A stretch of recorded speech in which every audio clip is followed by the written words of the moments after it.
Have you had that feeling lately? That little shock when you get to the checkout counter? When you look at your credit card statement at the end of the month and think, where did all my money go? You're not crazy, and it's not just you. Your money is actively losing its value, and the things you buy every single day are getting more expensive. But this isn't some random economic fluke.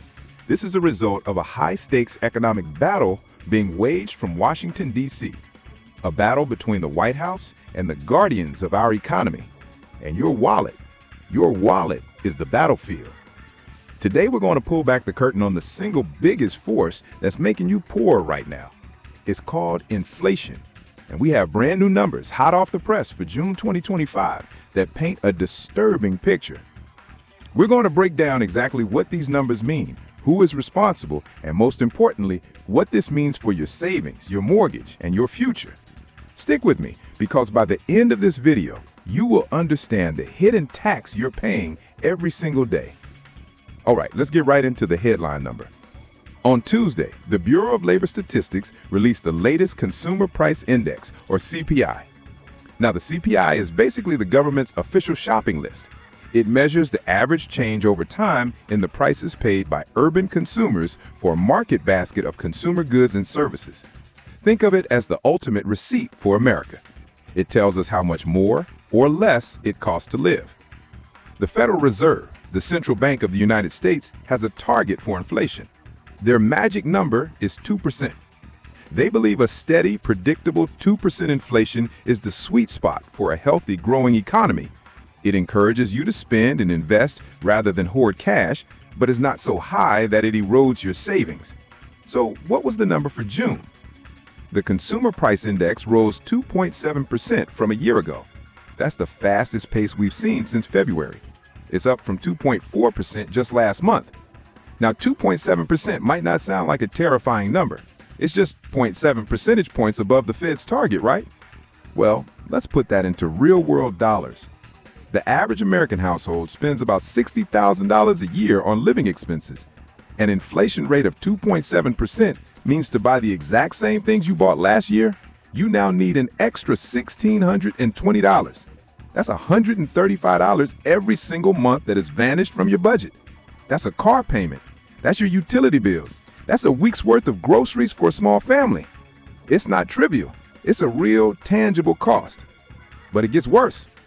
Economists often look at something called core inflation. This strips out food and energy prices, which can be super volatile. It gives a clearer picture of the underlying price pressures in the economy.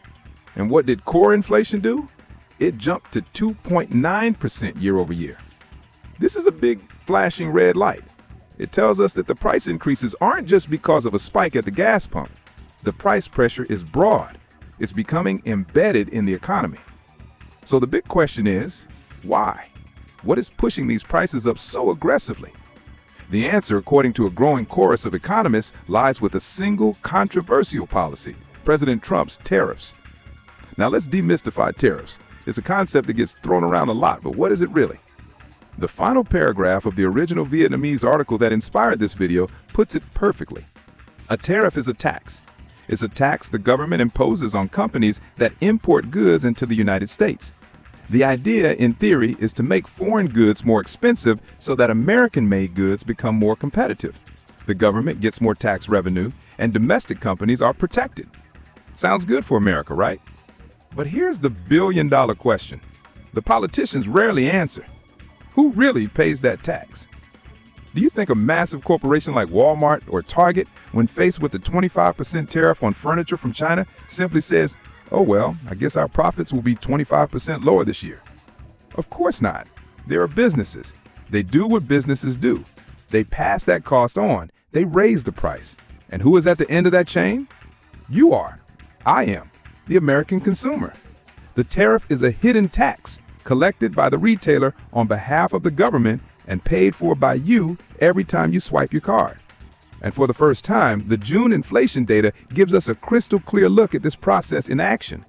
The tariffs are no longer a theoretical threat. They are clear and present reality on price tags across the country. Let's look at the evidence. Let's follow the money. The data shows the prices of products most exposed to tariffs saw some of the most dramatic jumps. Household furnishings, things like sofas, tables, and lamps. These are heavily imported. Prices jumped 1% in a single month.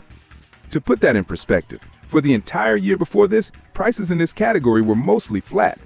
A 1% jump in 1 month is an annualized rate of over 12%. Appliances. We're talking refrigerators, washing machines, dishwashers. Prices shot up an incredible 1.9% in June. That's on top of a 0.8% rise in May. Let's do the math. A new mid-range washing machine costs about $800. A 1.9% increase is an extra $15. Doesn't sound like much, but a study from the National Bureau of Economic Research found that tariffs on washing machines cost U.S. consumers an extra $1.5 billion per year. That's not coming from overseas. That's coming from us. And apparel.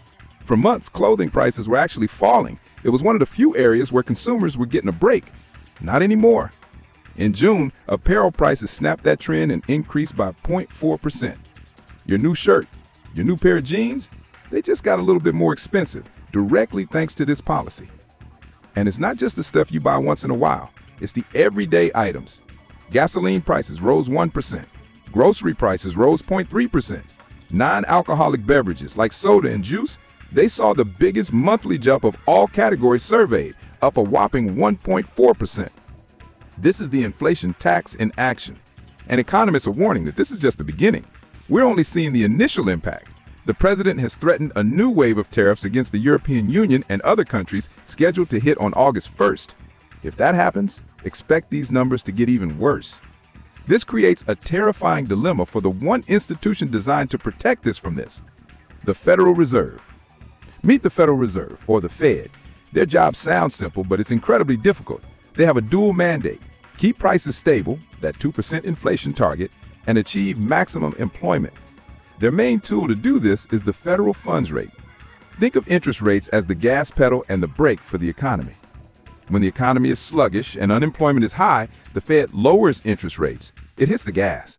This makes it cheaper for businesses to borrow money to expand and hire, and cheaper for you to get a mortgage or a car loan. It encourages spending and stimulates growth. When the economy is running too hot and inflation is climbing, the Fed raises interest rates. It slams on the brakes. This makes it more expensive to borrow, which cools down spending and brings prices back under control. So what should the Fed do right now? Well, on one hand, you have inflation running hot at 2.7% and core at 2.9%, both well above their target. The textbook says, hit the brakes, raise interest rates. But on the other hand, many economists worry that these very same tariffs that are causing the inflation could also slow down the economy. By making components more expensive for American manufacturers and creating uncertainty, they could cause businesses to pull back, stop hiring, or even lay people off. We're already seeing some signs of weakening demand. Prices for things like used cars, airline fares, and hotels all slipped in June. So what the economy is about to slow down. The textbook says, hit the gas, cut interest rates. So what do you do when you have one foot telling you to slam the brakes and the other foot telling you to stop on the gas? You get frozen. As Stephen Juneau, an economist at Bank of America, put it, the Fed is frozen in place. They are trapped. If they raise rates to fight inflation, they risk tipping a fragile economy into a recession. If they cut rates to boost the economy, they risk letting inflation spiral out of control. They are stuck in a wait-and-see approach, paralyzed by the unpredictable effects of the trade war. And if that wasn't enough pressure, imagine trying to make this impossible decision while the most powerful person on the planet is publicly attacking you nearly every single day. After this very inflation data was released, showing prices accelerating, President Trump went on social media and demanded the Fed cut interest rates by 3 full percentage points. He cited very low inflation as the reason, the exact opposite of what the data showed. Let me be clear, a 3-point rate cut is a panic move. It's the kind of emergency action the Fed takes in the middle of a catastrophic financial crisis, like in 2008. To call for that when inflation is already above target is unprecedented. It puts the Fed in an impossible political position and introduces the greatest economic fear of all, the one scenario that keeps economists and policymakers up at night. The economic monster lurking in the shadows of this trade war: stagflation. Stagflation. The term itself sounds ugly, and it is. It's the economic equivalent of a nightmare. It's the toxic combination of a stagnant economy meaning high unemployment and little to no growth happening at the same time as high inflation. Think about how terrible that is. It's the worst of both worlds. The price of everything you need, food, gas, housing, is skyrocketing. But at the same time, businesses are failing, and you or your neighbor could lose your job. Your income is shrinking or disappearing while your cost of living is exploding. The last time the U.S. experienced a serious bout of stagflation was in the 1970s. It was a miserable decade of economic pain, malaise, and political turmoil. And it took brutally high interest rates, we're talking rates approaching 20%, and a deep recession in the early 80s to finally break its back. No one wants to go back there. But the current trade policy is creating the perfect recipe for a stagflationary shock. The tariffs act as a cost push force, artificially driving up the prices of goods. That's the inflation part. At the same time, the uncertainty and retaliatory tariffs from other countries can choke off business investment and consumer demand. That's the stag part. It's a self-inflicted wound. We are simultaneously pushing up prices and hurting our own growth. So let's bring this all together. What does this mean for you, today and for the rest of this year? Let's recap the chain reaction we've just uncovered. 1. The White House imposes tariffs, a tax on imported goods. 2. Companies, to protect their profits, pass that tax on to consumers. 3. Prices for everyday goods, from sofas to soda, begin to rise, causing inflation to accelerate beyond the Fed's target. 4. The Federal Reserve is now trapped. It can't cut rates to help the economy without making inflation worse, and it can't raise rates to fight inflation without potentially causing a recession. They are paralyzed. This entire situation creates the risk of stagflation, the economic nightmare scenario of rising prices and rising unemployment. So who wins and who loses in this scenario? The government wins in the short term. They collect more revenue from the tariff tax. Some protected domestic companies might win, as their foreign competition is now more expensive. But there is one clear, undisputed loser. You, me, the American family, the American worker, the American consumer. We are the ones who have to pay $1.99 for something that cost $1.89 last month. We are the ones who have to postpone buying a new car or a new washing machine because the price just went up.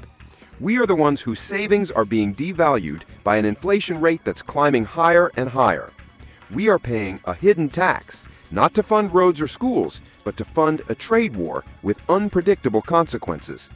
The question that the original article leaves us with, and the question you should be asking is this really making America better off?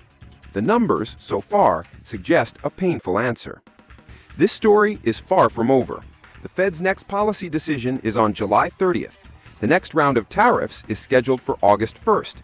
The economic health of the nation and the financial health of your family hang in the balance. I want to hear from you. This isn't just numbers on a screen. This is our real life. What are you seeing in your town? Go down to the comments right now and let me know. What's the one thing you've noticed getting way more expensive lately? Is it your grocery bill? Gas? A specific item you've been saving for? Let's talk about it. And if you found this breakdown valuable, if it helped you understand the powerful forces shaping your financial world, do me a favor and hit that like button. Make sure you are subscribed and click that notification bell so you don't miss our follow-up when the Fed makes its crucial decision at the end of the month. Thank you for watching. Stay informed and stay safe.